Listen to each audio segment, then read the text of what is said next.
Hello everybody, today I would like to talk about the pattern 1, 2, 3 cuts I used in the optimized fighting sword testing. There are friends who expressed interest in or maybe questions in why some swords perform very well during the normal test cutting with combat cut and finishing cuts like the military dao and the crossbowman dao, but they fail to cut the upper arm target with the pattern. And what are those patterns actually? Let me introduce the kind of cuts that I do. Okay. First of all, let me pick a demonstrator first. This one. First of all, basically, we have three kinds of cuts. The inch power cuts starts with your hands in the forward area. Be it here, here, here. These are all considered inch power cut, the shortcut. Shortcut. For example, if I start here and cut, or if I start here and cut, or if I start here and cut, these are inch power cut, the shortcut. Then, if I start from normal starting point, which is at the side of the body, the normal starting point, like here, here, here, here, with the sword no longer in front of me, but during the cut I only use up to the shoulder power, then this is the combat cut I call. And if I use body, head and leg power, this is called finishing cut.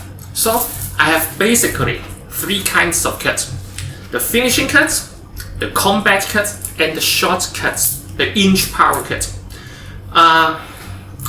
When you saw in the previous test cut video where the military dao and the Ming Chang dao and the crossbowman dao, those normal swords performing very well, they were usually using at least combat cuts. And some of them, when facing difficult targets, were using finishing cuts. But the pattern cuts that I used in the optimized fighting swords were different stuff. They were not only inch power cuts. They were actually more difficult than a single shot inch power cuts. Because with inch power cuts, you start with correct blade alignment already, correct direction, and you just start with your hands in the front, and then you power it. Then this is inch power cuts. But the pattern cuts actually starts from a position not ready to cut. It starts with a feint for pattern 1. The pattern 1 starts with a feint and then switch location and cut. The switch location process will affect the blade alignment and will screw your blade alignment up. So this is not only as difficult as an inch power cut, it also takes into account in how maneuverable your sword is, and the performance of turning from a switching blade alignment to going back into a straight blade alignment route. So this is pattern 1. This is for distracting your opponent's attention to this side first, lure his defense to this side, and then cut from this side. So this is pattern 1. Pattern 2. Pattern 2 starts from here with a deflect with a blade. Smack your opponent's blade or pull arms to the side and then cut from this side, the opening. You created an opening by smacking his weapon to this side and cut from this side. So once again, this one is a turning cut. What I say is turning cut because it doesn't start from a straight line of the cut. It smack, coming back, rotation, and then go into a straight line. Once again, this will challenge the sword's maneuverability a lot. And the third pattern is to smack the opponent's weapon aside, but directly cutting from this position without coming back to this. It's just cut here. See? Instead of this is circular motion with more time in turning. But this one is very sharp turn. Very sharp turn. Smack, cut. See? This is pattern 3. Very, very challenging. And so that's why some of the swords you see in the ranking performed very good in the previous test cut video but failed in the pattern cuts. They actually can cut forearm target with this kind of difficulties, but they cannot cut the upper arm target. And upper arm target would be equivalent to a forearm target covered in cloths. So that makes a huge difference. Maybe some friends would originally think that being able to cut a fight target covered in fabric is already the pinnacle of the test. Nope, because I was cutting with finishing cuts. If you can cut something big with the pattern cuts, that is even more a feat of the sword, because these pattern cuts were only capable of cutting the forearm targets usually, but being able to cut the upper arm target is totally a feat, a record-breaking stuff. So that's why I was using this fighting pattern to test the optimized fighting swords instead of the normal single shots cutting. Now you may wonder, then if those historical accurate swords perform so badly with the fighting pattern, why were they using them in the history? Because in the history, the environment they combat with is not single versus single or single versus multi. You are often in group battle. In group battle, the opponent's attention is not totally focused on you, a singular person.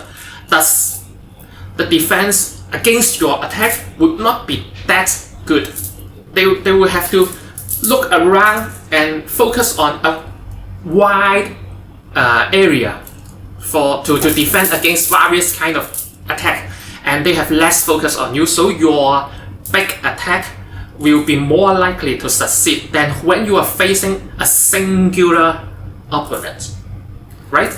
And facing you single. This fully focused attention will render most of the big cuts and even the medium cuts unable to land at all, because they will easily defend your strikes or evade your strikes. In such cases, then you will need those combat patterns to create the opening or distract the opponent. That's why the historical accurate swords back then worked, because it was not meant to face as difficult an environment as the opponents being fully focused on you. But why do I demand or design my sword to be able to fight an opponent fully focused on you? Why do I do that? Because nowadays, in modern time, very few people practice swordsmanship, and in case combat happens, you are very likely to be the only person to wield the sword to fight. It would be you can consider lucky if you have other people helping you out in the battle. But I make the worst assumption first, that I would be alone. The opponents may be one if I'm lucky, but most of the time will be multi opponents versus you alone. That's the worst scenario, and I'm thinking of that scenario as the design assumption for my sword. So I would be required to be able to create opening with pattern strikes, and also those pattern strikes has to cut through the target without the blade getting stuck, so I can threaten the next opponent right next to the what I hit, right? I can continuously strike with big pattern or small patterns. That's the design philosophy of the optimized fighting sword.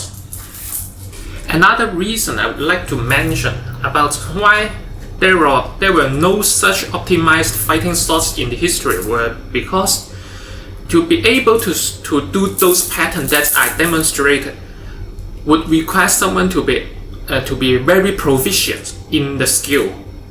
They have to master the inch power skill as well as the turning cut skill.